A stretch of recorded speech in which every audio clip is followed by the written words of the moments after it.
முதலமைச்சர் இன்னைக்கு ஒரு திட்டத்தை சொல்கிறார். பெண்களுக்கு இலவச பஸ், எந்த பஸ்ஸில் வேணாலும் ஏறி எங்கே வேணாலும் ஏறி எங்கே வேணாலும் போகலான்னு சொல்லி சொல்கிறாங்க. பெண்களை கவரப் பண்ணுறதுக்கு உண்டான முயற்சியை அவர் செஞ்சுக்கிட்டு இருக்கிறார். அதே சமயத்தில் சிலிண்டருக்கு பெண்களுக்கு பஸ்ஸில் ஏறி போகிறதுக்கு வருமான வரி, வருமான சட்டம், அதில் உச்ச வரம்பில் கிடையாது. யார் வேணாலும் ஏறலாம், போகலாம். அவள் கிழிஞ்ச துணி போட்டுட்டு இருக்கிறவங்க போகலாம். உயர்தரக பட்டு புடவை கட்டிக்கிட்டு போகிற பெண்களும் போகலாங்கிற மாதிரி அவர் சொல்கிறார். ஆனால் சிலிண்டருக்கு மட்டும் கட்டுப்பாடு விதிக்கிறார். 2.5 லட்சம் ரூபாய் வருமானத்துக்கு உள்ளே இருக்கணும் தான் சிலிண்டர் சொல்லி சொன்னால் அது எல்லாத்துக்குமே ரேஷன் கார்டு, அரிசி கார்டுக்கெல்லாம் சிலிண்டர்னு சொல்லணும் இல்லையா? அதில் என்ன உள்குத்து, அதில் ஒரு உள்குத்து வச்சு பேசிகிட்டு இருக்கிறாங்க அவங்க.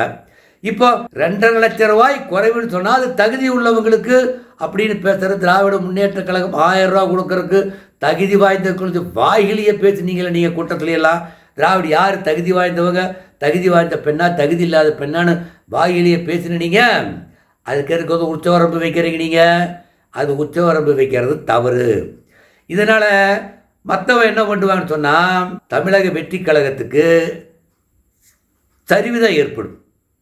பரந்தூர் விமான நிலையம் அந்த இடத்துல வேண்டான்னு போராடினாங்க. நானும் கூட்டத்தில் கலந்துக்கிட்டேன். அதனால் அன்றைக்கி வாக்குறுதி எடுத்தேன், இன்றைக்கி நீக்கிறேன் அப்படின்னு சொல்லி அதை சொல்கிறார். வேற ஒரு இடத்துல மாத்திரங்கிறாரு. அது விவசாயிகளிடம் பாதிக்கப்படும். அது உருப்படியான காரியம்தான். அதையெல்லாம் யாருமே எந்த மக்களும் தவறு சொல்ல மாட்டாங்க. சுற்று வட்டாரத்தில் இருக்கக்கூடிய 15 கிராம மக்கள் ரொம்ப சந்தோஷமாக இருப்பாங்க அது சொன்னதுனால. இப்போ வேறு இடத்துல நீங்கள் எடுத்து போடுறீங்க. அந்த பரந்தூர் விமான நிலையத்தை விட்டுருங்க. தமிழக வெற்றி கழகம் நாட்டில் நேர்மையாக ஆட்சி நடக்கிற மாதிரி சொல்கிறாங்க இல்லையா?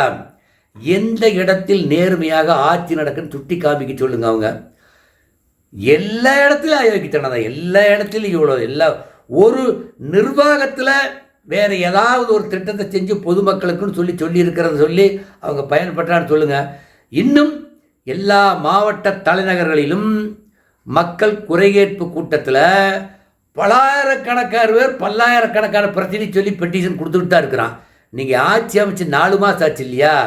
ஒரு பயம் மக்கள் குறை ஓட்டு கூட்டத்துக்கு வராத அளவுக்கு வச்சுருந்தா உங்கள் ஆட்சி நேர்மையான ஆட்சின்னு சொல்லலாம். எல்லா மாவட்டத்திலையும் குறைய சொல்லிட்டு உட்காந்துருக்கிறான்.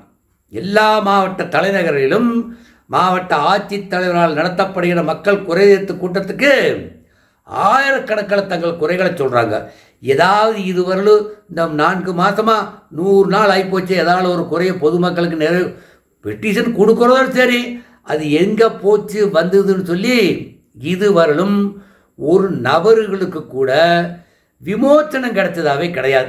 இந்த லட்சணத்தில் நாங்கள் ஆட்சி நல்லா நடத்துகிறோம், சீரும் செம்மையாக நடத்துகிறோன்னு சொல்லி சொல்கிறாங்க.